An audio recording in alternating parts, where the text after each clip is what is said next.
Shiva news channel मध्ये आपल्या सर्वांचे सहर्ष स्वागत. चला तर पाहूया आजच्या काही घडामोडी. ಇಂದಾಗ ಮಾತಾಡಲಬಾರದು. ಅದಕ್ಕೆ ಫಸ್ಟ್ ಆಫ್ ಆಲ್ ಡೇ 1 ನಾನು ಚಾರ್ಜ್ ತಗೊಳ್ಳುವಾಗ ಫಸ್ಟ್ ಮೀಟಿಂಗ್ ಅಲ್ಲಿ ನಾನು ಹೇಳಿರೋದು, ನಾನು ಯಾರನ್ನು ಬೈಯಲ್ಲ. ಒಂದು ಆಫೀಸರ್ ಇರಲಿ, ಸಿಬ್ಬಂದಿ ಇರಲಿ, ನನ್ನ ಚೇಂಬರ್ಗೆ ಬರಲಿ, ಅವ್ರು ಏನ್ ತಪ್ಪು ಮಾಡಿರ್ತಾರಂದ್ರೆ ಸರಿ, ಅವ್ರು ಡಿಸ್ಮಿಸ್ ಮಾಡುವ ಮಟ್ಟದಲ್ಲಿ ತಪ್ಪು ಮಾಡಿರ್ತಾರಂದ್ರೆ ಸರಿ, ನನ್ನ ಚೇಂಬರ್ ಅಲ್ಲಿ ಕೂರಿಸಿ ಮಾತಾಡಿ ನಾನು ನಿಮಗೆ ಬೆಲೆ ಕೊಡ್ತೀನಿ. ಇದು ಒಂದೊಂದು ಆಫೀಸರ್ ಸಿಬ್ಬಂದಿಗೆ ಕೊಡುವ ಬೆಲೆ, ಆ ಸಿಬ್ಬಂದಿ ಸಾರ್ವಜನಿಕರಿಗೂ ಕೊಡುವ ಬೆಲೆ. ಒಬ್ಬರು mutually everybody should be respected. ಅದನ್ನು ನಾನು ಫಾಲೋ ಮಾಡ್ತಾ ಇದ್ದೀನಿ. ನೀವು ಫಾಲೋ ಮಾಡಲ್ಲ ಅಂದ್ರೆ ಕ್ರಮ ಕೈಗೊಳ್ತೀನಿ ಅಂದ್ರೆ ಡೇ 1 ಫಸ್ಟ್ ಮೀಟಿಂಗ್ ಅಲ್ಲಿ ಕೂಡ ಹೇಳಲಾಗಿದೆ. ನಮ್ಮ ಆಫೀಸರ್ಸ್ ಸಿಬ್ಬಂದಿಗಳನ್ನು ಬೈಯೋದು, ಕೂಗಾಡೋದು, ಇದಕ್ಕೂ ನಾನು ವಿರುದ್ಧ ಇದ್ದೀನಿ. ಅದೇ ರೀತಿಯಲ್ಲಿ ಯಾವುದೇ ಕಾರಣಕ್ಕೂ ಸಾರ್ವಜನಿಕರಿಗೆ ಯಾವುದೇ ರೀತಿಯಲ್ಲಿ ಅವಾಚ್ಯ ಶಬ್ದದಿಂದ ಮಾತಾಡ್ತಾರಂದ್ರೆ, ಯಾರು ಮಾತಾಡ್ತಾರೆ ಅಂದ್ರೆ ಮುಲಾಜಿಲ್ಲದೆ ಕಾನೂನು ರೀತಿಯಲ್ಲಿ ಕ್ರಮ ಕೈಗೊಳ್ತೀವಿ.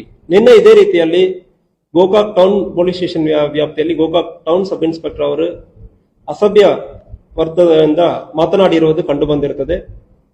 ಸೊ ಅದು ಬಗ್ಗೆನೂ ಕೂಡ 100% action will be initiated. Report already ಬಂದಿದೆ, ನನ್ನ ಗಮನದಲ್ಲಿ ಇದೆ, ರಿಪೋರ್ಟ್ ಬಂದಿದೆ.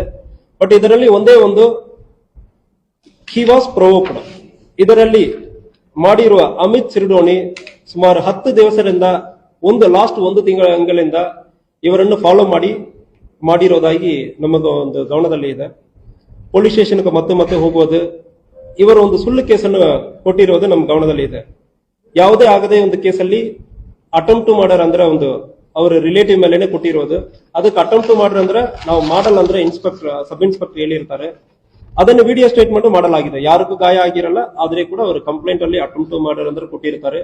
ಆ ಕೇಸಲ್ಲಿ ಎಲ್ಲರ ಮೇಲೂ ಚಾರ್ಜ್ ಶೀಟ್ ಮಾಡಬೇಕಂದ್ರೆ ಹೇಳಿ ಒಂದು ಒತ್ತಾಯ ಮಾಡಿರೋದು. ಅದರಲ್ಲಿ ಕೆಲವೊಬ್ಬರು ಆ ಸ್ಥಳದಲ್ಲಿ ಎಲ್ಲ ಅವ್ರ ಮೇಲ್ಗಡೆ ಕೇಸ್ ಕೊಟ್ಟಿರೋದು ಕಂಡು ಬಂದಿರ್ತದೆ.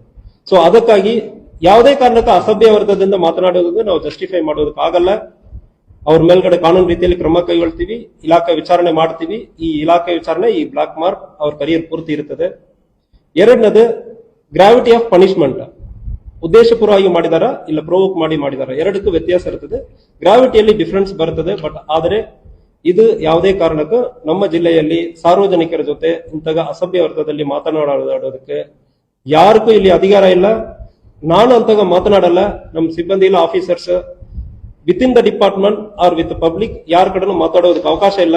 ಆಲ್ರೆಡಿ ಹಾರಿಗೆರೆಯಲ್ಲಿ ಕೂಡ ಇದೇ ರೀತಿಯಲ್ಲಿ ಕ್ರಮ ಕೈಗೊಂಡಿದ್ದೇನೆ, ಮೊನ್ನೆ ಕ್ರಮ ಕೈಗೊಂಡಿದ್ದೇನೆ. ಅಲ್ಲಿಂದ ಇಬ್ಬರನ್ನ ಸಸ್ಪೆಂಡ್ ಮಾಡಿ ಟ್ರಾನ್ಸ್ಫರ್ ಮಾಡಲಾಗಿದೆ.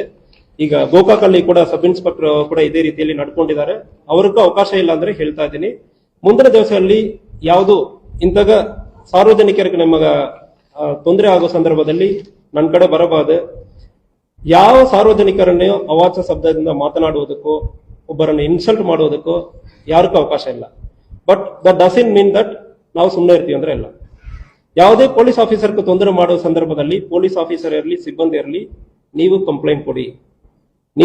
ನಿಮಗೆ ತೊಂದರೆ ಆಗುವ ಸಂದರ್ಭದಲ್ಲಿ ನಿಮ್ಮ ಕೆಲಸ ಮಾಡೋದಕ್ಕೆ ಬಿಡದೆ, ಇವರು ನಮ್ಮ ಸಬ್ ಇನ್ಸ್ಪೆಕ್ಟರ್ ಹೇಳ್ತಾರೆ 10 ಸಾರಿ ಬಂದು ನಮಗೆ ಹಿಂಗೆ ತೊಂದರೆ ಮಾಡ್ತಾ ಇದ್ದಾರೆ, ಏನ್ ಮಾಡೋದಂದ್ರೆ ಏನೋ ಸಂದರ್ಭದಲ್ಲಿ ನೀವು FIR ಅನ್ನು ರಿಜಿಸ್ಟರ್ ಮಾಡಿ. ಯಾರು ನಿಮಗೆ ತೊಂದರೆ ಮಾಡೋ ಸಂದರ್ಭದಲ್ಲಿ ಪಬ್ಲಿಕ್ ಕಿರಿಕಿರಿ ಮಾಡ್ತಾರೆ. ಈಗ ವಿಡಿಯೋ ಇಟ್ಕೊಂಡು ಯೂಟ್ಯೂಬರ್ಸ್ ಅಂದ್ರೆ ಹೇಳ್ಕೊಂಡು ಕೆಲವೊಬ್ಬರು ವಸೂಲಿ ಮಾಡ್ತಾರೆ, ಎಕ್ಸ್ಟ್ರಾಕ್ಷನ್ ಮಾಡ್ತಾರೆ. ಅಂತ ಸಂದರ್ಭದಲ್ಲಿ ನೀವು ಕಂಪ್ಲೇಂಟ್ ಕೊಡಿ, ನಾವು FIR ಮಾಡೋದಕ್ಕೆ ರೆಡಿ ಇರ್ತೀವಿ. ಬಟ್ ಇಂತಹ ಇನ್ಸಲ್ಟ್ ಮಾಡೋದಕ್ಕೂ, ಅವಾಚ್ಯ ಶಬ್ದದಿಂದ ಮಾತನಾಡೋದು